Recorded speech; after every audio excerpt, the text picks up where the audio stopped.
Hello guys, வணக்கம் and welcome back to சிறப்பு media 2.0. நான் உங்கள் உதய். இந்த வீடியோவில் நம்ம எதை பற்றி பார்க்க போகிறோம் அப்படின்னு பார்த்தீங்கன்னா, பிக் பாஸ் சீசன் 9 9வது வாரத்துக்கான 4வது நாளுக்கான மதிய நேர ஓட்டிங் முடிவுகளை தான் இந்த வீடியோவில் முழுசாக பார்க்க போகிறோம்.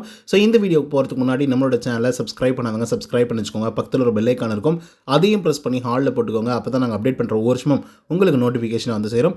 அது தாண்டி இந்த வீடியோவுக்கு குறைஞ்சபட்சம் ஒரு 1000 லைக்குன்னு எதிர்பார்க்குறோம். ஸோ லைக்கை போடுங்க, வீடியோ பாருங்கள்.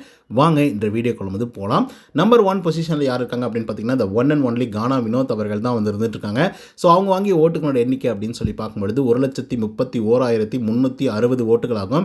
அண்ட் பர்சன்டேஜ் ஆஃப் ஓட்டிங்ஸ் அப்படின்னு சொல்லி பார்க்கும்பொழுது கிட்டத்தட்ட 24.49% வந்து இருந்துட்டு இருக்காரு கானா வினோத் அவர்கள்.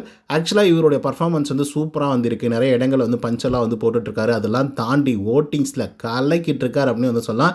கிட்ட கூட மற்றவங்க யாருமே நெருங்காத அளவுக்கு வந்து பார்த்திங்க அப்படின்னா பண்ணிகிட்ருக்காரு.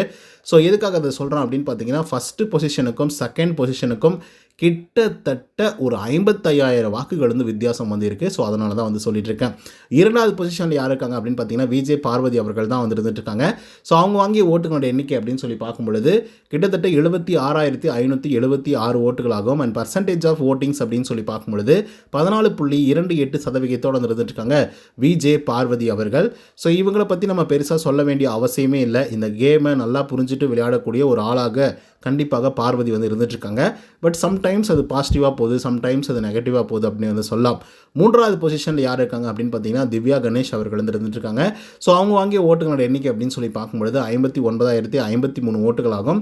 அண்ட் பர்சன்டேஜ் ஆஃப் ஓட்டிங்ஸ் அப்படின்னு சொல்லி பார்க்கும்பொழுது 11.01% வந்து இருந்துகிட்ருக்காங்க திவ்யா கணேஷ் அவர்கள். ஆக்சுவலாக நேற்றுக்கு ஒரு ஃபைட் எடுத்தாங்க இல்லையா? ஸோ ஒட்டுமொத்த வாக்குகளையும் வந்து பார்த்தீங்கன்னா வாங்கி குவிச்சிருக்காங்க அப்படின்னு வந்து சொல்லலாம். ஆனாலும் பெரிய தாக்கங்களை வந்து ஏற்படுத்தலை. 3rd பொசிஷன்லேயே தான் வந்து தொடர்ந்து வந்து இருந்துகிட்ருக்காங்க. ஸோ இப்படியே போச்சு அப்படின்னாலையும் திவ்யா கணேஷ் வந்து டாப் 5 வரதுக்கான வாய்ப்புகள் இருக்குது. பட் வின் பண்ணுறதுக்கான வாய்ப்புகள் இல்லாமல் போயிடும்.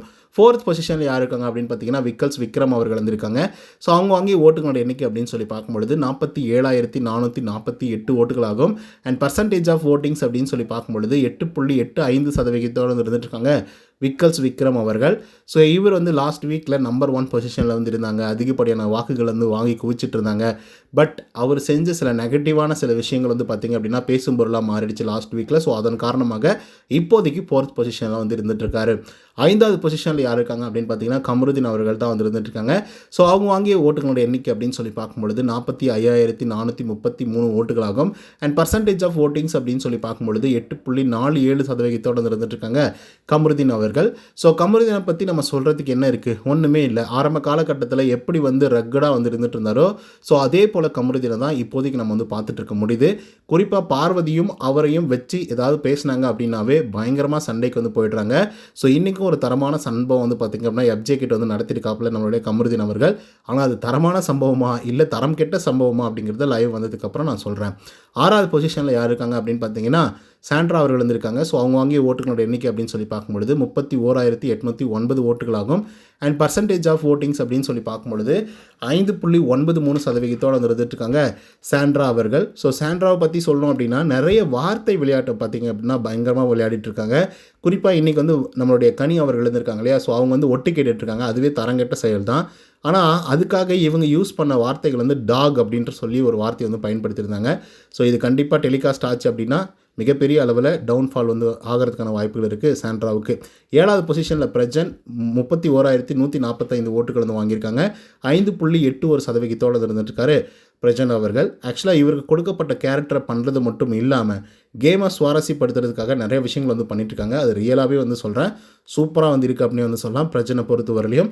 ஸோ அது வந்து மிகப்பெரிய அளவில் பாசிட்டிவாக மாறதுக்கான வாய்ப்புகள் வந்து இருக்குது. பட் இருந்தாலும் அது ஓட்டிங்ஸாக கன்வெர்ட் ஆச்சா அப்படின்னு கேட்டிங்கன்னா கண்டிப்பாக இல்லை அப்படின்னு தான் வந்து சொல்லி ஆகணும். 8வது பொசிஷனில் யார் இருக்காங்க அப்படின்னு பார்த்தீங்கன்னா, சுபிக்ஷா அவர்கள் இருந்திருக்காங்க.